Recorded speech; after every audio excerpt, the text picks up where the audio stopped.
Hello everyone and welcome to my new video. My name is Thomas and this video is kind of interesting. It's about everyone's interest, the BMW motorcycle R1100RT, a true classic bike that I just recently purchased. This beautiful bike, as you can see on the picture, it's a gorgeous looking bike. I actually find this bike right through the internet, through Craigslist. I went and see the guy. The guy was living in a very nice home, and the bike looked awesome. I mean, I fell in love as soon as I saw the bike. It has 56,000 miles, little bit more than 56,000 miles on it. It had two owners. The last owner, who was the guy I purchased from, had the bike for last 13 years. The bike had no scratches, no dings. It was never on the ground. It had a sergeant seat, fully loaded, all the bags were there. It had all the keys, all the paperwork, and it also had a lot of additional things done to the bike, such as electronic surge control unit, which I think cost about $400. Is a little device you put on the top of the engine to control the surging on these boxer engines. Also an oil filter, battery, everything brand new. The bike was always ridden during the daytime, always garaged, and it had two windshield, one large size and one medium size. In the picture you can see the bike with a large windshield on it, so I got one extra additional and an additional one that you can change if during the little colder season, if I want more airflow. Also, the other thing was that it had a modulated light, so you can actually adjust the headlight to blink during the daytime, and the front light, and also the back light has is modulated. I cannot say enough how nice is this bike. It's a classic showpiece, frozen in a time. The last guy, especially the guy who I bought it from, was very meticulous engineer. He done everything to the bike. He really cleaned it all the time. He cleaned it more than he rode it. That's how it looks like. But I wish everything was as good as it looked like, because we will soon find out that things is not what it looked. So I'm gonna move on. Before I proceed into this video, you should know that this video has two parts. The first part is what happened to me after I purchased this bike. The second part is after the repair and things that I need to do to get this bike getting back on the feet and sell it. For those of you who are BMW lovers, I do apologize if I offend you on this video, but hey, listen, I own two BMWs. One, this is my first boxer engine. I do have the flat engine, the brick engine, the flying brick, which is an K1200 GT 2004 model. It is actually brand new bike. It only has 2,500 miles on it. I kept it also in a showroom condition in my basement, and I only rode it one summer, and it just sits there as a showpiece. And it is a much better bike. At one point I will make a comparison side to side between these two bikes, since they both are almost same class bike, same size, same look. But you will see after my comparison that the K series is much better bike than the boxer engines. But again, this is not in this video we're not gonna dedicate time to comparing these two different bikes. Obviously each one of these bikes has its own fans. Each one of these bikes, they has these pros and cons. But in this video again, I'm gonna address what happened in actuality the very first night when I took this bike, which seems to be a very clean bike, out for a ride, and I'm gonna share my experience with you in that regard. So what happened is this, that during the very first night after I finished riding with my daughter, my wife asked me to get on the saddle and ride down with her to New York for her first ride, and we did so. So at around 9 o'clock p.m. we took the bike down to New York City. On the way to New York City, we stopped over at the a pilot about for almost 2.5 hours down the road, and about an hour and a half before New York City. I needed to gas up the bike, and we needed to stretch our legs. At that point, after gassing up the bike, we approached to get a refreshment, and after we were done, which took about half an hour, we got back on the bike, and that's when the whole hell broke loose. So in this part I'm gonna basically show you. I made a little film that shows exactly what happened, and after watching this video I will come back and I will talk more about this, and then something else happened after that too. But when you're listening to this video, please pay attention to the sound that you hear. And there is a clicking sound that you will hear, and that clicking sound is from the solenoid switch on a starter that would actually engage the sprocket to the flywheel. But the motor is the one that is not working, the starter motor that is not working. And you will hear at one point the starter motor try to engage, but then again it basically dies. And that was the last time that we heard any noise coming from that starter motor. And I tell you what happened after that. So please watch this video. This bike doesn't start, despite the fact it has a battery. I don't know if the starter is messed up or what. Look at this. We try to jump it. Looks like the starter is messed up. I think the starter is messed up on this. Did you got it?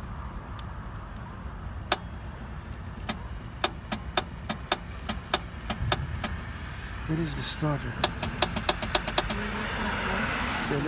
This bike doesn't start, despite the fact it has a battery. I don't know if the starter is messed up or what. Look at this. We try to jump it. Looks like the starter is messed up. I think the starter is messed up on this. Did you got it?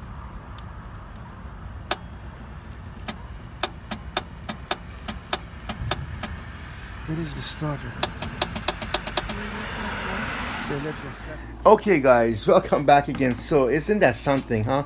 Now imagine it's not only the bike being broken down, it's just the fact that I'm there in the middle of nowhere, 2.5 hours away from our home with my wife, just going through a joyride. And how the heck I'm gonna get home? What am I gonna do with this bike? I just bought it. This is my first night being out. The worst thing is that it's so hot and humid, and everybody says, oh, what a nice bike. Oh, what a nice bike. Oh, I'm so sorry. Is there anything we can do for you? It's like they start to pity you, and you're thinking, what is these people thinking about you? It's like, what the heck you doing out here with your wife? Why are you riding bike this late at night?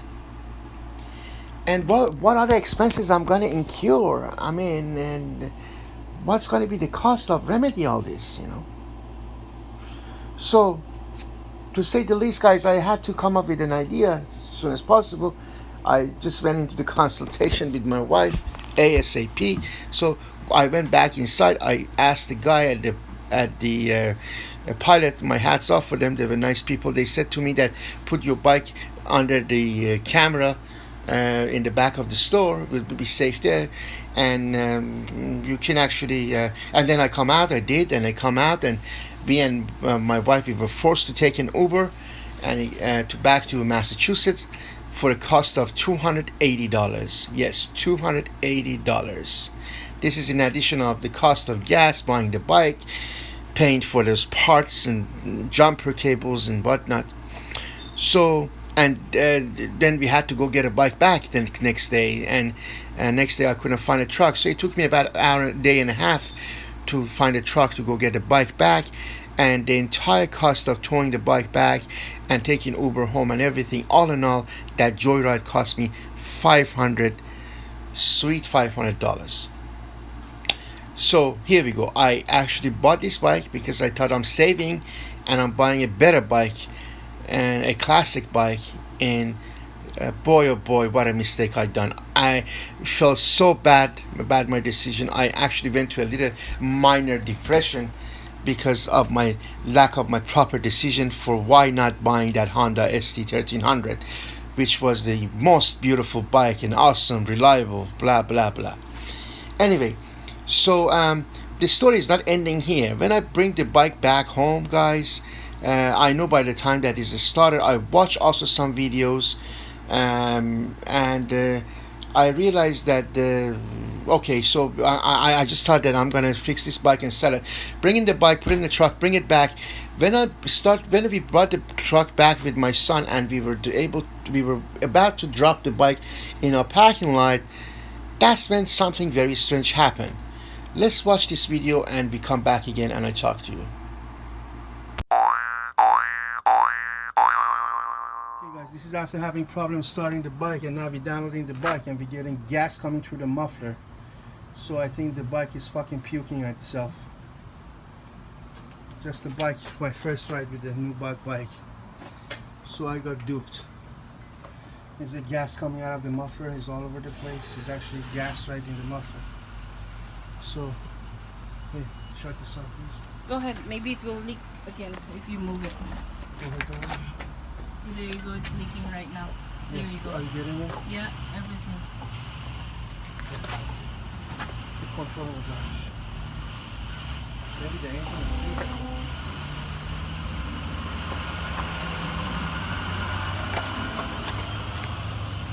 Oh, stop. There you go, it's leaking right now. There you go, it's leaking right now. There you go. Are you getting it? Yeah, everything. Yes, guys, that's correct. What you see is gas dripping from the muffler. So as we start to roll down the bike from a truck, from back of a truck, my wife, who is standing next to us, telling us, "Hey guys, something's leaking from the muffler." I didn't notice that since I'm already have a smell of gas in the truck. I was exposed to it for a long time. My nose was already clogged. But then I realized, oh my God, the ground, the parking lot is already got messed up because our garage way, because the gas is gushing, literally gushing out from the muffler. By the time we got a camera, we were able to get some of it. But at one point, as you see on the ground, if you can rewind the video and see, the gas is really gushing from the muffler into the ground. So guys, to make the long story short, guys, at this time the bike is parked at the garage in my house and it's not running. It's covered after 1 day of driving it. Cost me additional $500. I have to order the starter. I'm gonna make a part 2, as I mentioned at the beginning of the video, to this video, that's gonna show you how I changed the starter and the outcome of it. I want to know the feedback I need from you guys. If you can, please let me know if it will be safe to start the bike despite the fact that there might be some gas left in the reservoir in the muffler, and why the gas even gets to the muffler. And isn't that I cannot figure out if there is anything. I mean, what about fuel filter? Wouldn't the charcoal canisters, because they have not removed the charcoal canisters on this bike, and how can the gas get backflow to muffler of all places? I will understand if the gas, because I filled the gas tank, I filled it up all the way, and to have the gas back up into the muffler is a very freaking thing. I never had this experience before. So if you can, please give me a feedback as far as that will be safe to start the bike after I change the starter, or there is anything else to this. Again, I want to sell the bike. In the end, I want to sell this bike because I'm not happy with it, and I'm actually going to pull out of the BMW altogether. I hate BMWs from this point on, guys, and I tell you, the reason is that even though BMW has a huge worldwide fan base and supposed to be one of the best shaft-driven bikes out there, they are not really as reliable as a Honda for our seasonal rider. I am actually going to sell this and buy a Goldwing. I love Goldwings. I think they are the most beautiful, the most well-driven, the most reliable and roadworthy bike. Not off-road, on the highways, long distance, for us long distance driver that are in the middle age and experiencing some arthritis here, some pain there. It is the most comfortable bike. It runs like a car. It is very reliable and a bit expensive. And not much fan of a new one. I'm not much big fan of a new one, but I do love up to 2017. I love those basically GL 1800. Even the F6Bs are wonderful with that as extra addition luggage in the back. But these BMWs, they are as good as the bike and sweet bike they are. They are finicky bikes. You know, you want to bring this bike, like here in Massachusetts, we only have like 4 months of a good season to drive bikes. And if this bike's going to break down and you need to do this, you need to do that, and spending hundreds of dollars on the parts, what is the joy? I mean, what is the niche? I don't see that unless you really just want to brag about you driving a Beamer. I don't see any point to it. I am not big fan of American bikes. I think they are really, especially like Harley now is built in China, and I don't like Harleys. I think the Harley is an awful bike. It's the people driving just because for the cultural thing. And the same thing with Beamers. I don't think there's any good reason. If somebody can tell me why a Beamer, honestly, is more superior to a Japanese bike, I will ask for apology. But I don't think you can convince me, because personally I had this awful experience, and even with my other Beamers, I was not always happy. There was always something that is going wrong. And then I have older Suzukis and older Hondas, that they are extremely great bikes. They are very good on gas. They are very low on maintenance. I had a Suzuki that I never maintained, and I keep driving it until somebody stole it from me. I mean, this is how good are Japanese bikes. So I'm sorry for all of you BMW lovers. I am not trying to humiliate anybody, but this is just open a discussion of why these Beamers are having so much problems. You guys should know that Chris Harris on YouTube is a big, huge, giant repairman of this BMW. I call him a BMW surgeon / doctor / surgeon. He knows everything from top to toe from these the K bikes or these oil heads, and you know, he's a good friend of mine, and he even thinks that the Beamers are crappy bikes. Certain models he loves, but he hates the rest of them. But in any case, thank you guys. Please comment on this. Be polite to me. I don't mean to offend anybody, but it just we have right to express our opinion and open up a discussion about this. In the end of the day, I love any bikes and I respect anybody driving any bikes. You're just gonna, you know what, be on the road and riding and enjoy that experience of smelling, hearing, and the wind on your face is what it counts, not what kind of bike you drive. But just to open a discussion, and anybody again has a feedback for me as far as if it's safe to start this bike or not, please do let me know. And thank you for taking your time watching this very long video, and it will be another video follow up to this video after this bike. And if anybody, by the way, is interested in this bike, let me know. I work a deal with you guys. This is a very, you should see how nice is this bike. You should see it to believe it. I mean, I cannot just describe how nice is this bike. Not maybe fit for me, but it could be somebody that really loves it and wants to play around with it and enjoy that bike. I'm willing to work a price with somebody. Okay guys, once again, thank you. Thumbs up to all of you, and God bless. Be safe on the road, guys. Thank you for watching this video.